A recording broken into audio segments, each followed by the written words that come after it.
الحمدللہ وحدہ والصلاة والسلام علی من لا نبی بعدہ اما بعد فاعوذ باللہ من الشیطان الرجیم بسم اللہ الرحمن الرحیم وما ارسلناک الا رحمتا للعالمین صدق اللہ العظیم۔ پیارے محبوب صلی اللہ علیہ وسلم کی بعثت اس انسانیت کے لیے انتہائی ضروری تھی۔ آپ صلی اللہ علیہ وسلم کی تشریف آوری سے پہلے اس دنیا کے اندر ظلم و بربریت کا دورہ تھا۔ آپ کی تشریف آوری سے پہلے ہر طرف اندھیرا ہی اندھیرا تھا، تاریکی ہی تاریکی تھی۔ آپ صلی اللہ علیہ وسلم کے آنے سے پہلے اس کائنات کے اندر ہر طرف جنگی حالات تھے، اختلافات تھے، انتشار و خلفشار تھا، اور ہر چیز اس بات کی خواہش مند تھی کہ کوئی ایسے نبی اور رسول آئیں، کوئی ایسا مقتدا اور پیشوا آئے جو ہماری رہنمائی کر سکے، جو ہمیں حقوق دلوا سکے۔ اور یہاں تک کہ آپ صلی اللہ علیہ وسلم کی تشریف آوری سے پہلے اس زمانے کو زمانہ جاہلیت کا نام دیا گیا، اور اللہ تعالیٰ نے قرآن کریم کے اندر یہ بات ارشاد فرمائی کہ لقد من اللہ علی المؤمنین اذ بعث فیہم رسولا من انفسہم یتلو علیہم آیاتہ ویزکیہم ویعلمہم الکتاب والحکمہ وإن کانوا من قبل لفی ضلال مبین، کہ اللہ تعالیٰ نے مومنین پر بہت بڑا احسان کیا کہ ایک عظیم الشان رسول ان کی طرف مبعوث کیا ہے جو قرآن پاک کی آیات کی تلاوت کرتا ہے، ان کو کتاب و حکمت کی تعلیم دیتا ہے، ان کے دلوں کا تزکیہ کرتا ہے۔ فرمایا کہ آپ صلی اللہ علیہ وسلم کی بعثت سے پہلے یہ سارے لوگ واضح گمراہی کے اندر تھے۔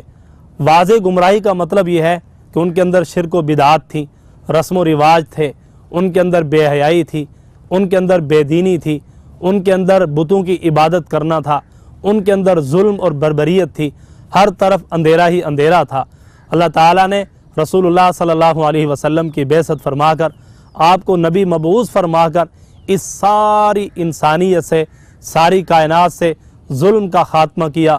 بربریت کا خاتمہ کیا، بے حیائی کا خاتمہ کیا، سود اور رشوت کا خاتمہ کیا۔ آپ صلی اللہ علیہ وسلم کی تشریف آوری سے اللہ تعالیٰ نے اس انسانیت پر اتنا بڑا احسان کیا ہے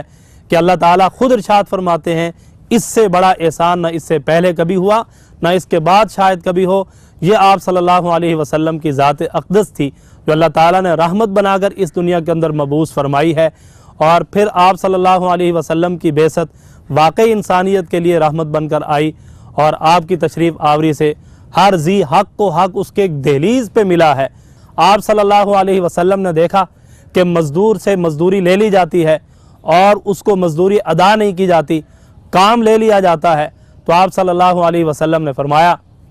کہ مزدور کو مزدوری اس کا پسینہ خشک ہونے سے پہلے ادا کر دی جائے، تو آپ کی رحمت مزدوروں کے لیے بھی ہے۔ آپ صلی اللہ علیہ وسلم نے فرمایا کہ جو آدمی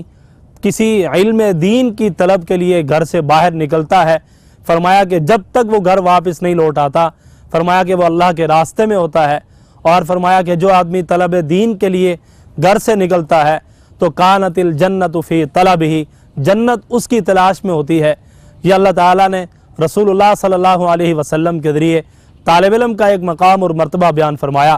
معاشرے میں علماء کا کوئی مقام اور مرتبہ نہیں سمجھا جاتا تھا۔ آپ صلی اللہ علیہ وسلم نے ارشاد فرمایا العلماء ورثۃ الانبیاء، کہ علماء انبیاء کے وارث ہیں، اور انبیاء کی وراثت مال و دولت، دراہم اور دنانیر نہیں ہوتے، بلکہ انبیاء کی وراثت وہ علم ہوتا ہے۔ اللہ تعالیٰ نے علماء کو علم عطا فرما کر انبیاء کا وارث بنایا ہے، اور یہ وراثت کا درجہ، وراثت کا مقام اور مرتبہ پیارے محبوب صلی اللہ علیہ وسلم کی بنیاد پر ان علماء کو ملا ہے۔ تو یہ پیارے محبوب کی بعثت ان علماء کے لیے بھی رحمت ہے۔ آپ صلی اللہ علیہ وسلم نے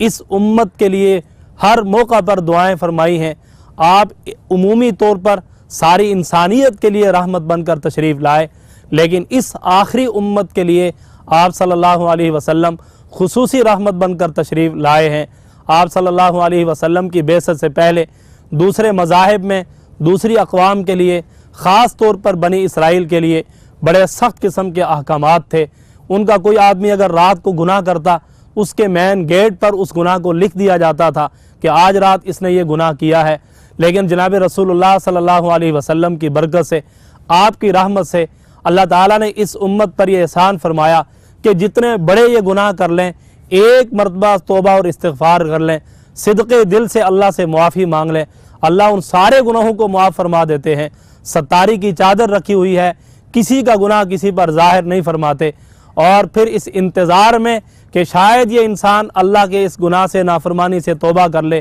اللہ اس کی توبہ کا انتظار فرماتے ہیں۔ آپ صلی اللہ علیہ وسلم نے دعا فرمائی، اے اللہ پہلی قوموں پر عذاب آئے، ان کی شکلوں کو مسخ کیا گیا، اے اللہ میری امت کی شکلوں کو مسخ نہ فرمانا۔ ہماری اس امت میں بے شمار گناہ ہو رہے ہیں، بڑے بڑے گناہ ہوتے ہیں، لیکن رسول اللہ صلی اللہ علیہ وسلم کی رحمت، آپ کی دعاؤں کی برکت سے اللہ تعالیٰ نے اس امت کی شکلوں کو محفوظ فرمایا اور اس امت کی شکلوں کو مسخ ہونے سے بچا لیا ہے۔ یہ رسول اللہ صلی اللہ علیہ وسلم کی برکت ہے۔ فرمایا کہ پہلی دور میں اگر کسی آدمی کا کپڑا ناپاک ہو جاتا تو جب تک اس کو کاٹا نہ جاتا اس وقت اس کپڑے کو پاک کرنے کی کوئی صورت نہیں ہوا کرتی تھی۔ آپ صلی اللہ علیہ وسلم کی بعثت سے اللہ نے یہ احسان فرمایا ہے کہ اگر یہ کپڑا ناپاک ہو جائے، آپ پانی کے ساتھ اس کو دھو لو،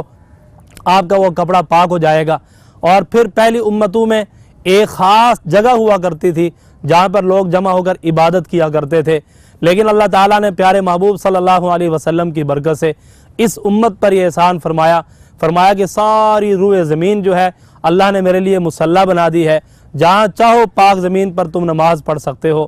اس طرح کی بے شمار خصوصیات اللہ تعالیٰ نے اس امت کو عطا فرمائی ہیں جو پہلی امت کو اللہ نے نصیب نہیں فرمائی تھی۔ یہ رسول اللہ صلی اللہ علیہ وسلم کی رحمت ہے، یہ آپ صلی اللہ علیہ وسلم کی برکت ہے کہ اس امت کو اللہ نے یہ اعزاز عطا فرمایا، دنیا میں بھی اور آخرت میں بھی۔ جب قیامت کے دن صفیں بنے گی جنتیوں کی، فرمایا کہ کل 120 صفیں ہوں گی، جن میں سے 80 صفیں صرف اس امت کی ہوں گی اور 40 صفیں ساری انسانیت اور ساری اقوام اور ساری امتوں کی ہوں گی۔ اللہ تعالیٰ وہاں بھی اس امت کا اعزاز فرمائیں گے۔ اور پھر آپ صلی اللہ علیہ وسلم نے فرمایا کہ اللہ تعالیٰ نے انبیاء پر جنت کو حرام کر دیا جب تک کہ میں محمد صلی اللہ علیہ وسلم جنت میں داخل نہ ہو جاؤں، اور تمام امتوں پر اللہ نے جنت کو حرام کر دیا جب تک کہ میری آخری امت جنت میں نہ چلی جائے۔ تو یہ رسول اللہ صلی اللہ علیہ وسلم کا ایک خاص کرم اور خاص رحمت تھی اس امت پر جو اس سے پہلے کسی اور کو نصیب نہیں ہوئی ہے۔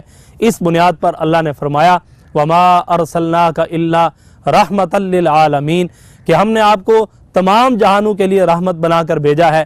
آپ کی بعثت سے پہلے ہر بچی، ہر بچہ، ہر بہن، ہر ماں اس بات کی خواہش رکھتی تھی کاش کوئی ایسا مقتدا، کوئی ایسا رہنما، کوئی ایسا نبی اور رسول تشریف لائے جو ہمیں حقوق دلوا دے۔ تو اللہ کے نبی صلی اللہ علیہ وسلم تشریف لائے اور رحمت بن کر تشریف لائے، اور آپ نے سب کے حقوق بیان فرمائے، یہاں تک کہ آپ نے جانوروں کے حقوق بیان فرمایا کہ ان کو پورا کا پورا چارہ ادا کیا کرو، اور اگر چارہ نہیں ادا کر دے سکتے تو فرمایا کہ ان سے اس طرح کام لو جتنا تم چارہ ان کو دیتے ہو، اور فرمایا کہ جانوروں کے پشت کو ممبر نہ بنایا کرو، اس سے جانوروں کو تکلیف ہوگی۔ فرمایا کہ اگر کسی جانور کو اللہ کے حکم سے ذبح کرنا ہے تو چھری تیز کر کے ذبح کیا کرو تاکہ کن چھری سے ذبح کرتے ہوئے جانور کو تکلیف نہ ہو۔ فرمایا کہ اگر کئی جانوروں کو ذبح کرنا ہے، ایک جانور کو دوسرے جانور کے سامنے ذبح نہ کیا کرو تاکہ دوسرے جانور کا جب تک نمبر آتا ہے وہ پریشانی کے اندر مبتلا رہے گا۔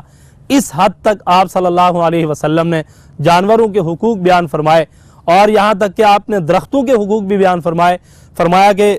سایہ دار جو درخت ہوتا ہے، پھلدار پھولدار جو درخت ہوتا ہے، فرمایا کہ اس کے نیچے پیشاب پخانہ نہ کیا کرو، اس سے بیٹھنے والوں کو تکلیف ہوگی، سایہ حاصل کرنے والوں کو تکلیف ہوگی، اور اس کی جو بڑھوتری ہے اس کے اندر کمی آئے گی۔ اور اسی طرح آپ صلی اللہ علیہ وسلم نے جنات کے حقوق بھی بیان فرمائے۔ آپ سارے کے سارے جنوں کے لیے بھی نبی بن کر تشریف لائے، انسانوں کے لیے بھی نبی بن کر تشریف لائے۔ آپ صلی اللہ علیہ وسلم نے فرمایا کہ ہڈی کے ساتھ اور اسی طرح ایسی چیز جس کو گوبر وغیرہ جو جنات کی خوراک ہے، فرمایا کہ اس کے ساتھ استنجا نہ کیا کرو، یہ تمہارے بھائی جنات کی خوراک ہے۔ ہر ایک کا حق بیان فرمایا، اور آپ صلی اللہ علیہ وسلم نے وہ حقوق ادا کر کے دکھلائے ہیں۔ انسانیت کو یہ پیغام دیا معاشرہ پرامن کیسے ہوتا ہے کہ ہر ایک کا حق